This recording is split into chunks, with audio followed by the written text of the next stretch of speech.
Good morning, Julie Koehrer. Good morning, Jason Paget. How are you? I am just chipper, thank you. My wife has gone to California to see our daughter and granddaughter. My 15-year-old daughter, is at my dad's for the week because I'm not as available as him to give her rides. And so I am here with my agents and my computers, and I'm in bliss. Oh boy. Listen, that feels borderline, Creepy? borderline. Yeah.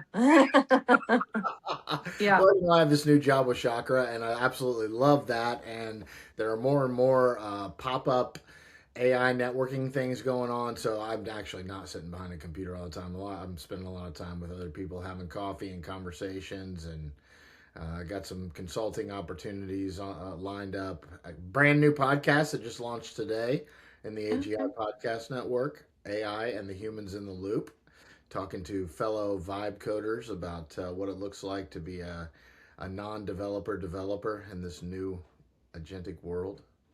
Interesting. And it's still not a world I live in, so it's so funny. It's like I know it's happening, but it's just like, dude, two things can exist at once. Well, tell me about what's going on in your world, and then we'll dive into ChatGPT's new voice, why I might be ditching Riverside, some more Oh, security hacks that have happened, and yeah, we're going to get into the build versus buy conversation today. yeah.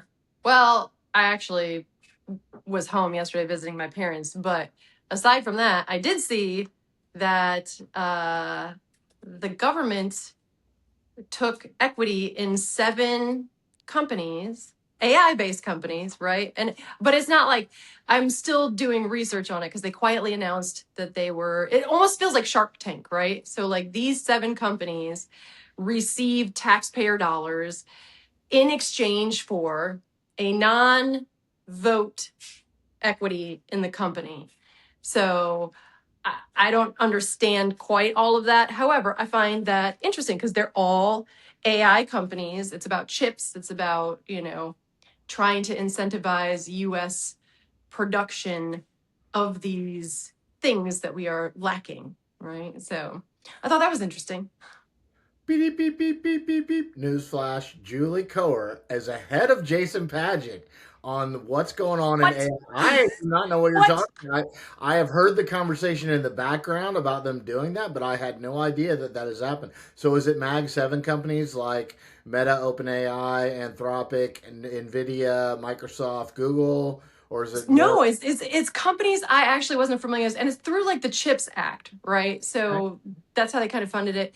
I have the companies pulled up on my phone, but obviously I'm on my phone. So, but they're ones I hadn't heard of yet because it's based on like chip production and compute and stuff like that more than it is those current existing, tech bros companies.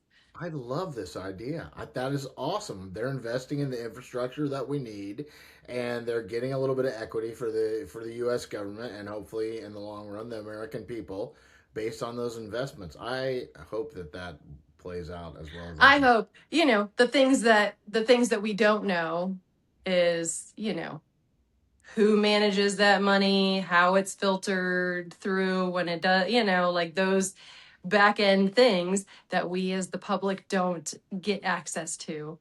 And they very quietly announced it. Like it was not a big headline. It was like through NHIH or something like they posted. I'll send it to you. But I started digging in because I'm like, oh, Jason might bring this up. And instead, Julie brought it up. Look at you, the Yeah. reporter. Yeah. Yeah. And it was interesting because it's very interesting because there's, ether conversations about, I don't want to throw around big political words, but there's like accusations of communism existing and all of this stuff. But then when you look at it, You mean like New York City? no, I mean like, that's socialism. Well, like so Barely. communism is where, like it's in Russia, obviously, Right. China, they take a portion of a company, a public company, there's nobody gets to own anything essentially, right, in communism. And I find it fascinating that right now there's claims of, and it's just claims of the left being, communist, but then behind the scenes, the red party is taking equity from a private company. Now it's just interesting. And I do not think it's the same. I want to be very clear. It is not actually the same as communism. I just find that interesting that it's like a accusation is a proclamation kind of thing. To me, Because sorry, I didn't no, mean you're to. fine. No, finish. No, Well, I mean I just find it fascinating because it's hypocrisy playing out, to me, kind of. it's dependent on the percentage you're talking about. So I'll take this to the OpenAI conversation. They were one of the first ones to open up this conversation with possibly offering a percentage of their company to the U.S. government to prepare for universal basic income type of job loss that we haven't seen yet anyway. But okay, Bernie Sanders, who is kind of a socialist, communist, whatever, like he leans that way. Whatever you want to spitball name call him, he leans Right. towards socialism, right? Sanders was like, yeah, that's great. Look, we're going to take 50%. And Sam Altman, a capitalist like me, was like, whoa, dude, bullshit. Like I was thinking 10%. And so that I think it depends on what kind of equity you're talking about. If the government is taking a small equity stake and they don't have a say in how the company is run, and they're saying that we're investing the United States people's money, their tax money, in your company to see that it's successful, and we expect there to be a return on that investment as a shareholder, then I don't think that misaligns with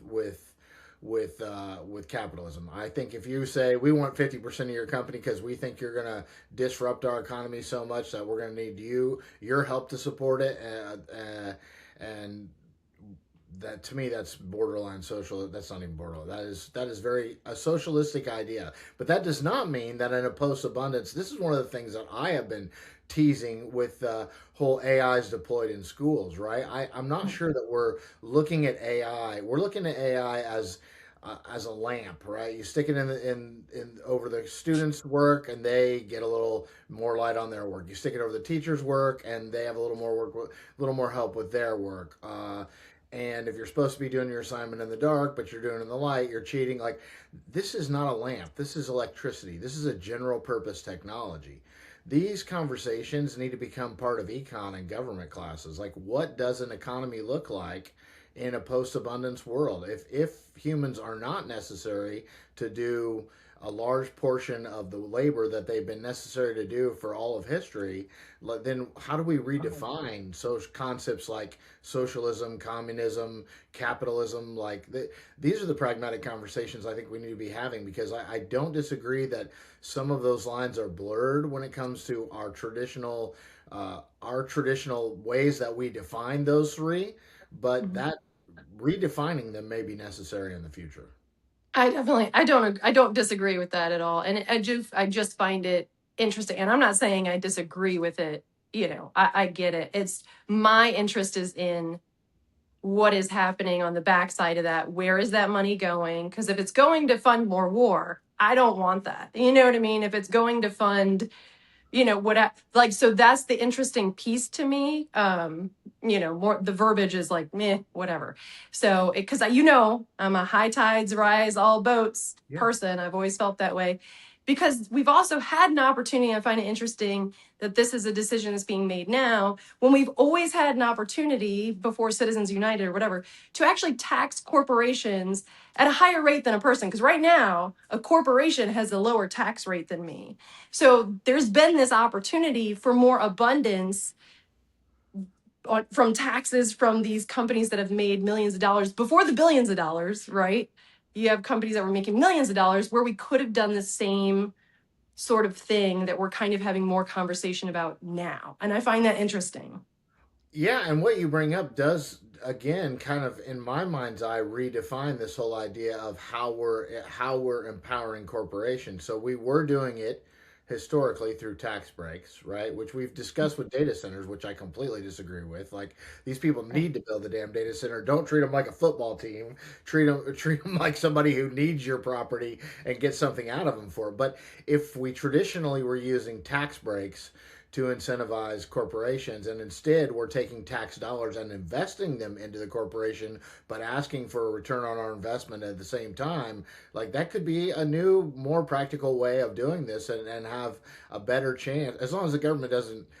I would say the Chinese government is more like a venture capital than like an investment firm, right? Like they're betting everything on one pony. They're pointed at AI right now, so like okay, all you Chinese companies, like go ahead and give the whole world open source everything. We'll subsidize your compute. We'll make sure that you're taken care of because we're betting that AI is going to be the soft power that allows us to move into the top position in global dominance, right?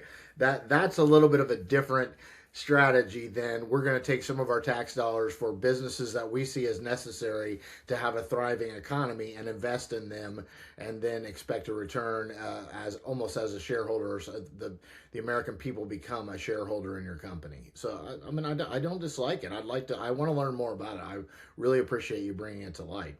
Yeah, yeah. Well, I'm just kind of surprised. I was like, oh, for sure. So no, it is it's interesting. And like I said, it is not the same thing. I want to be very clear on that. I'm not accusing it of being the same thing. I just find it interesting, you know.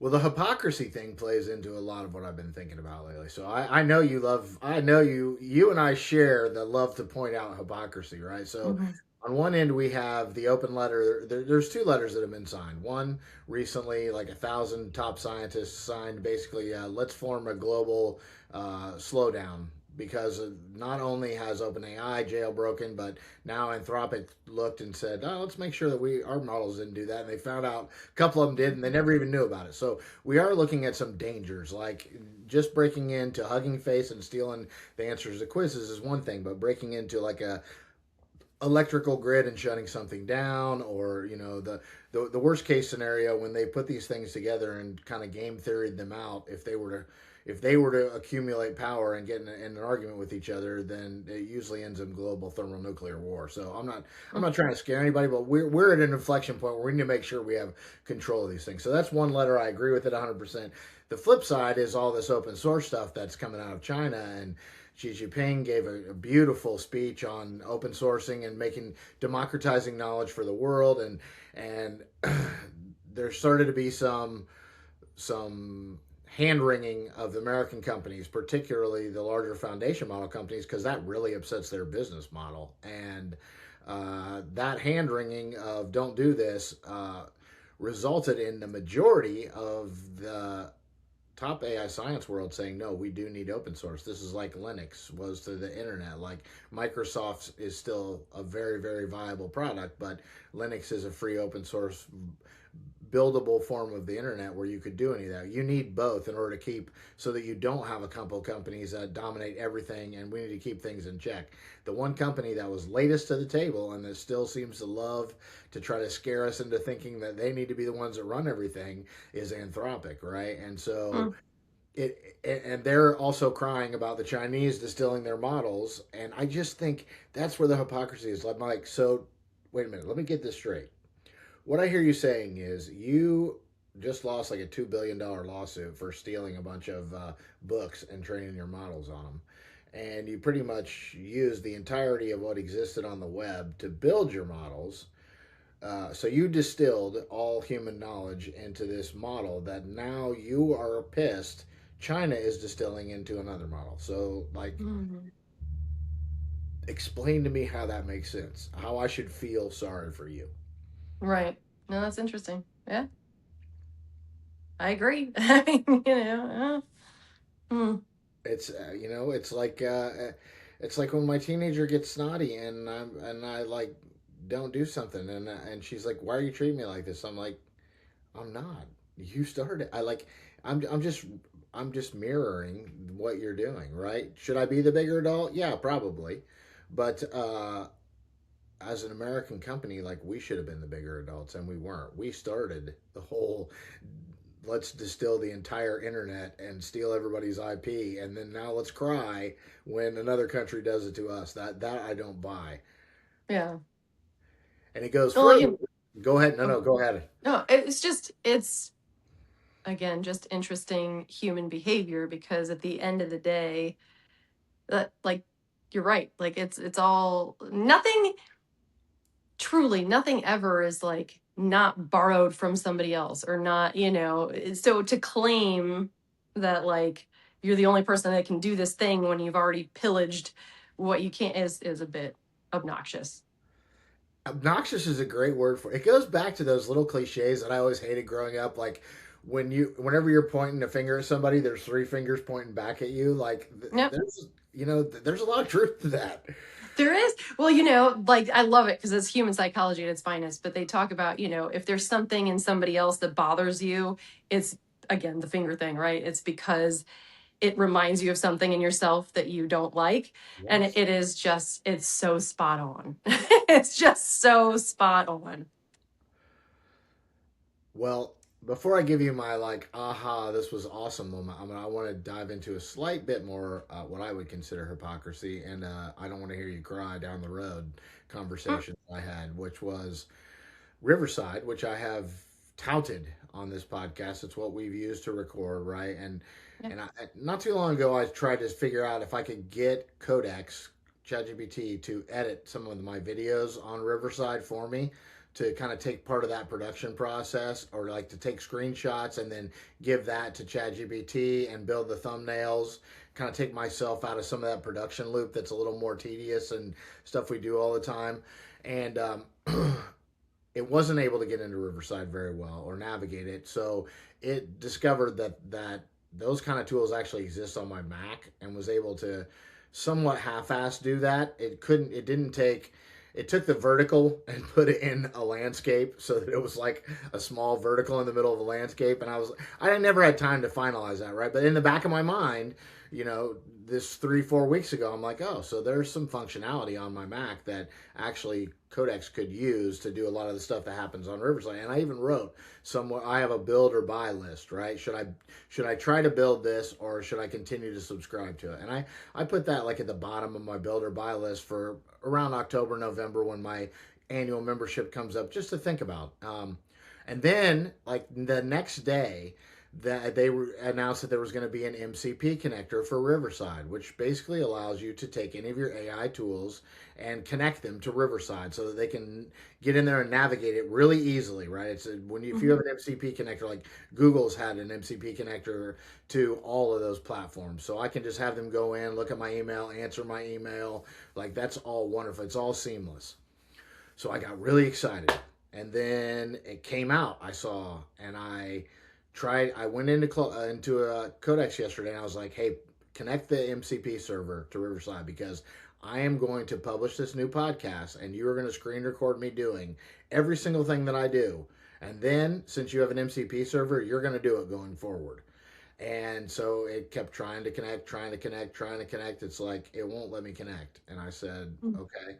And so it called up the help desk, and long story short, even though I have a pro account, I don't have I need the next highest level of account to qualify for their MCP server. The next level of account with Riverside. Yes, I need Okay. to upgrade from. I'm not even on the lowest one, but I'm a paying Yeah. customer, right? Uh-huh. So my answer to them was, listen, don't cry to me the way that Figma has about Claude Design replacing you, about something replacing you, because I can promise you right now that I am going to vibe code a Riverside replacement on my Mac using Codex, and I'm going to cancel this membership. But thank you. Yeah. Good for you. Go There's ahead. a, oh, sorry. Go ahead. No, no, no. I was done. Yeah. No, it's interesting because you're actually speaking on something that's happening everywhere that's annoying, right? And it's like this tiered payment stuff, right? Like, I even look at like airlines, because I'm going to fly in like a week, and I'm thinking about like I did Southwest, which I love Southwest. I've been with them forever, but now there's this change, right? So it's like, do you want basic, or do you want this little bit more basic? You're going to pay a little bit, and I'm like, no. I'm just getting on that plane to get somewhere. I don't get sit me in the back of the plane. I don't care, because that pisses me off. Like, those things is just another little way to get just a little bit more money out of you. And it's like, no, I don't need uh leg space, you know what I mean? And some people do, but you know what I'm talking about. It's that same idea.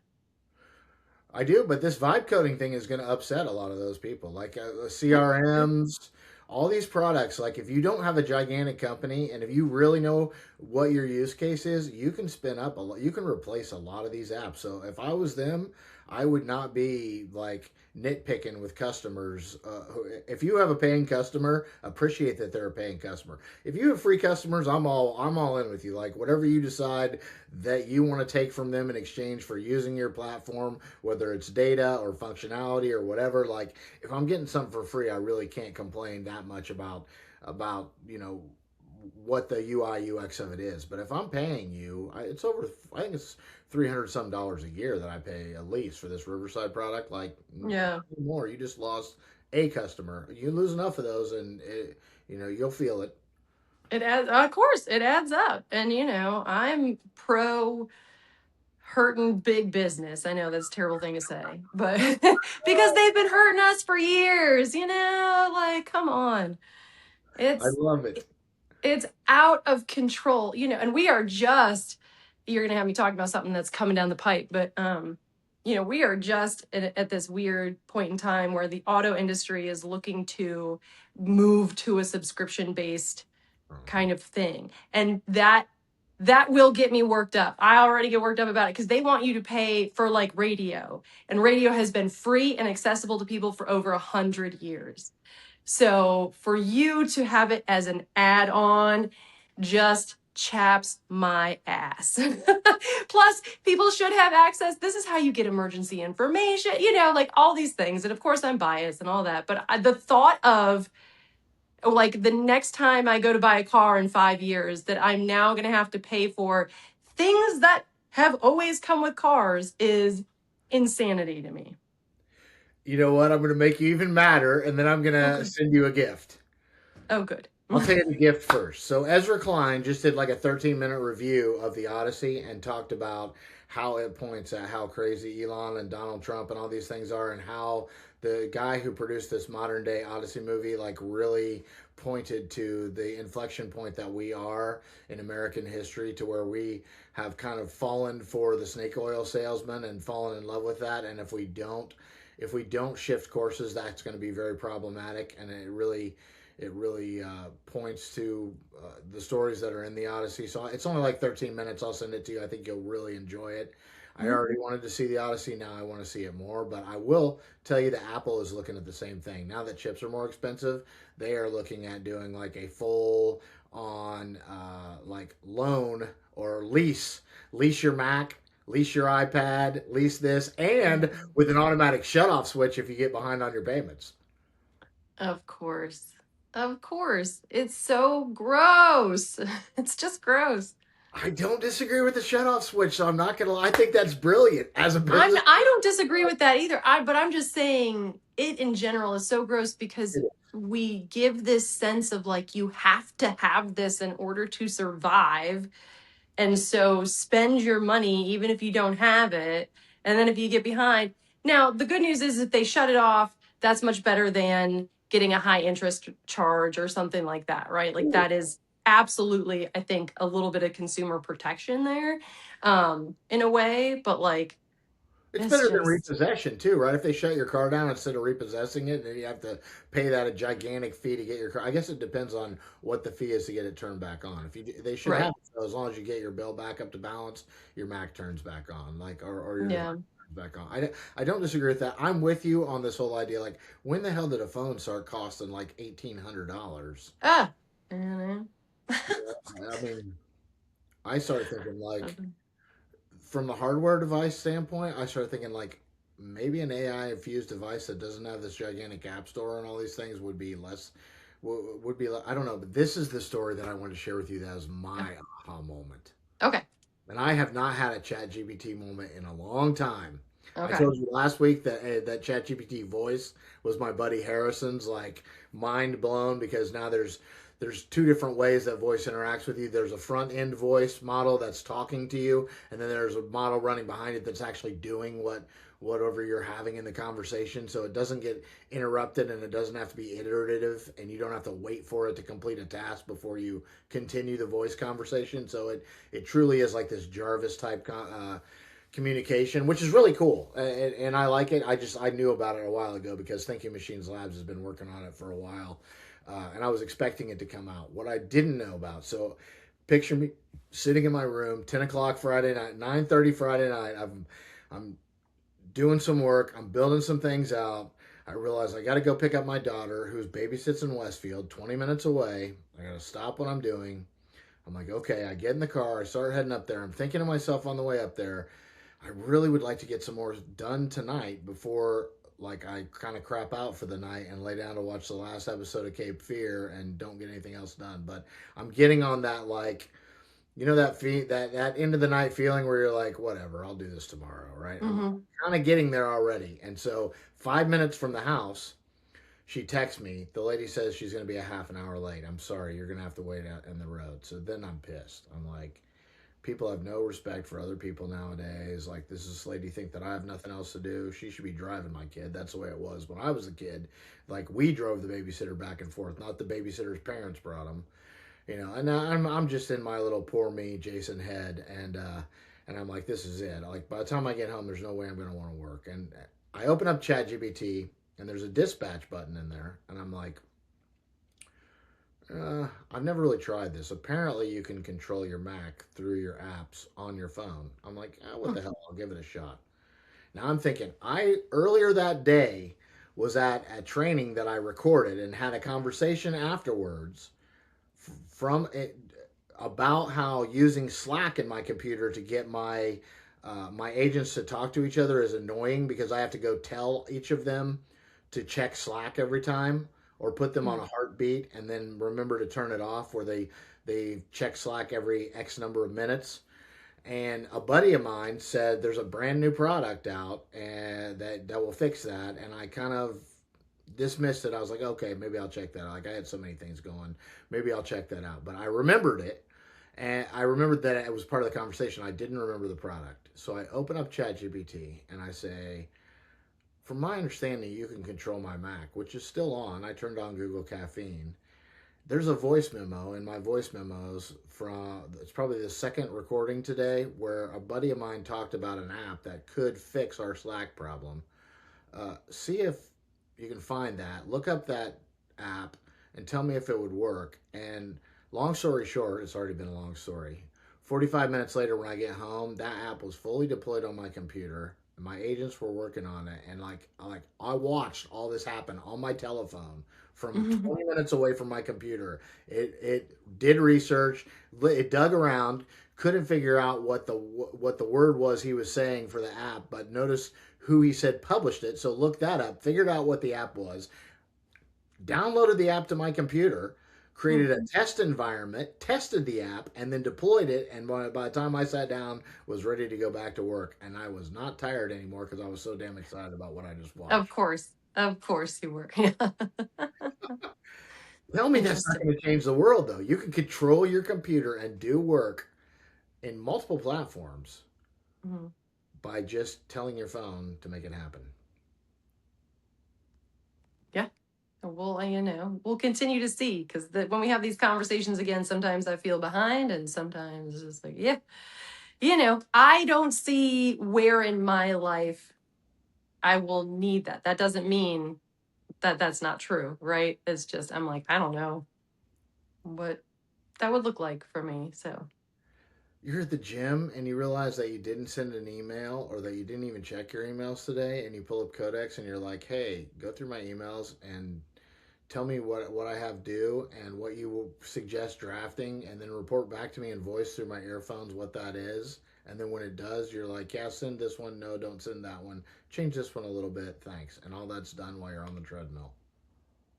yeah. Yeah. I work out in the morning before I get. No, but I hear what you're saying. I'm just trying to think, for me at this moment, my workload isn't that heavy. There's things I don't enjoy doing that maybe, you know, it can do for me. I just haven't worked in it in that level yet. So there's that. There's that. You're always so advanced. I mean, not all, I like 2 months ago there was like tech guys talking about how they do their entire workflows like while they're out taking walks and doing bike rides and like they barely ever sit in front of their computer anymore. And I thought that'd be cool. I'm not sure how. I have to kind of work my way up to that kind of thing, but yeah, Yeah. the I mean, functionality. it would be not, you know, of course it'd be nice to not be in front of a computer, but like that's not a majority of my day as it is, if that makes sense. So I gotta think about it. I gotta think what I could try to have it do that would actually take away stuff I don't enjoy doing. Well, think about it. I know, I know. All right.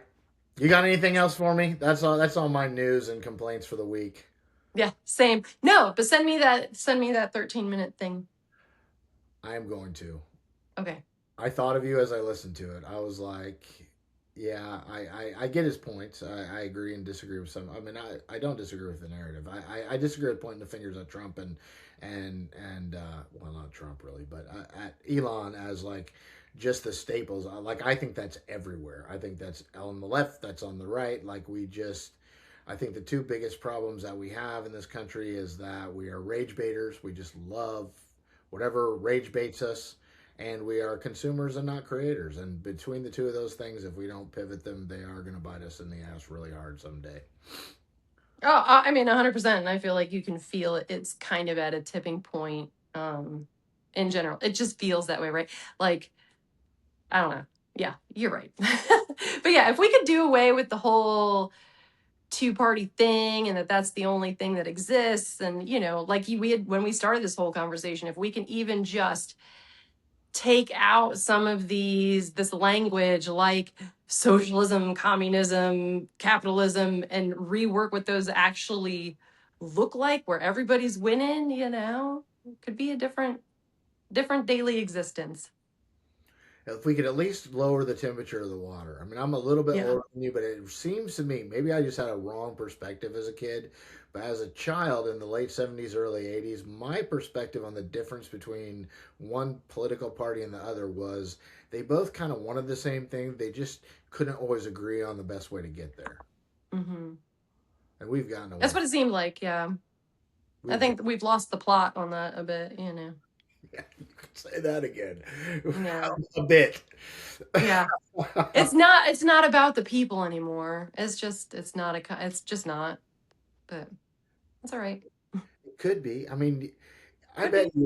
bet if someone sat us down and interviewed us about our political opinions and they didn't know we knew each other and they just raw ask like how do you feel about this, how do you feel, they would think that we were damn near polar opposites, and yet we have no problem communicating with each other, respecting each other's opinions, and most of the time we do want the same outcome. Sometimes we're a little different on how we think the best way to get there is, but I mean Yeah. that I think human nature, if we're not driven by the media to hate each other, human nature is to have those uncomfortable debates, but they just become like, as long as we have a collective thing we're working towards, we work our way through those.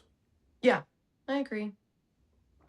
All right. Well, I'm going to continue collaborating with you because I love doing this show with you. It's so much fun. Thank you so much. Have an awesome week, Julie. I will talk to you You soon. too.